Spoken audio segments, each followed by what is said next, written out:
네, 주안의 만나 10월 31일 월요일 묵상을 함께 나오도록 하겠습니다. 오늘 말씀은 사무엘하 24장 18절에서 25절 말씀으로요. 합력하여 선을 이루시는 하나님이라고 하는 제목으로 함께 묵상을 나오도록 하겠습니다. 오늘 이제 우리는 사무엘하의 마지막 부분을 보게 됩니다. 벌써 10월의 마지막 날이네요. 우리가 이번 한 주도 하나님의 말씀을 따르되 사무엘하에서 함께 보았던 다윗의 모습들을 교훈 삼아 더욱 하나님 보시기에 아름다운 그러한 자로 서는 우리가 되시기를 주님의 이름으로 축원합니다. 어제 본문부터 우리는 그 다윗이 말년에 저지른 큰 실수를 함께 보고 있습니다. 그것은 다윗이 인구조사를 한 것인데요. 인구조사를 하는 것 자체가 잘못된 것은 아닙니다. 우리가 잘 알고 있는 민수기 역시 사람의 숫자에 대한 것입니다. 그러나 그 의도에 따라 인구조사의 잘잘못이 평가가 되는 것이에요. 먼저 민수기에서의 인구조사는 하나님께서 아브라함에게 약속하신 그 언약의 내용이 얼마나 신실하게 이루어졌는지를 보여주는 증거입니다. 하나님께서 아브라함에게 내 자손을 하늘의 별과 같이 바다의 모래와 같이 많아지게 하시겠다라고 하신 그 약속이 400년이 지난 후에 이제 이렇게 이루어진 것입니다. 그러나 오늘 다윗의 인구조사는 민수기의 것과는 그 의도가 다릅니다. 아마도 정치적인 의도 혹은 자신의 자만에서 온 것이라고 보는 것이 일반적인 견해인데요. 세바의 반란 이후에 이스라엘 가운데 무너진 왕권을 다시 굳건하게 하기 위하여 한 것, 혹은 자신이 이룬 나라를 교만한 눈으로 보면서 자신의 업적을 기리기 위하여 인구조사를 하는 경우가 될 수 있다라고 해석을 합니다. 어쨌든 이 인구조사는 하나님 보시기에 악한 것이었고, 이때 이미 이스라엘 안에는 그 반란과 같은 죄로 인하여서 하나님의 심판이 기다리고 있는 상황이었습니다. 그것이 다윗의 마음에 또 죄가 틈을 탐으로 인하여서 징계가 일어나는 그 발단이 되는 것이죠. 다윗이 인구조사를 하면서 하나님보다 군사력을 의존하는 마음을 가지게 되자 하나님의 징벌이 일어나게 됩니다. 그리하여 큰 전염병이 전 이스라엘 가운데 돌게 되고 이 과정 가운데 7만 명이 죽게 되어요. 천사가 예루살렘을 향하여 그의 손을 들고 멸하려 할 때에 하나님께서 천사에게 이제 족하니 그 손을 거두라라고 이렇게 말씀을 하시죠. 그래야 여호와의 사자가 여부스 사람 아라우나의 타작마당 곁에 있게 됩니다. 자, 이 모든 일을 당한 후에 다윗이 하나님께 회개합니다.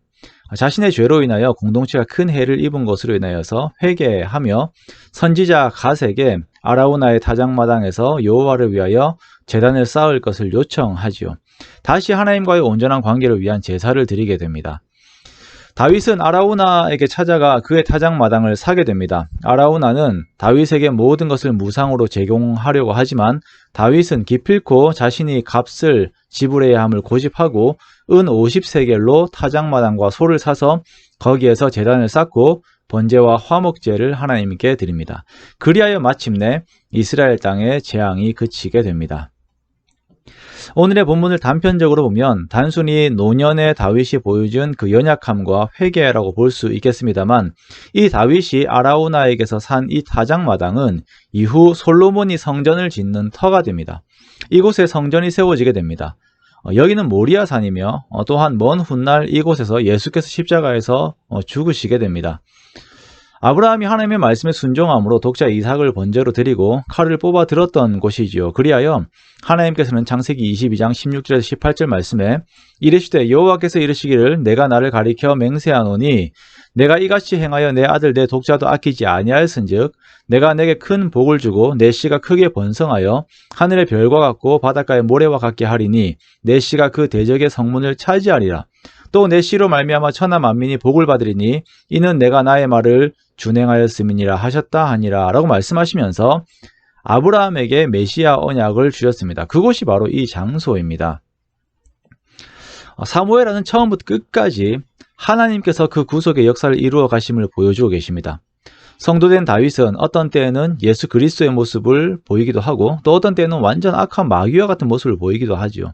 그러나 하나님께서는 그러한 연약한 다윗을 다듬어 가시면서 주의 거룩한 일에 동참하게 하시고 그렇게 다윗과 그의 왕국을 통하여서 예수 그리스도의 구원과 완전한 하나님의 나라를 이루어 가시는 것입니다.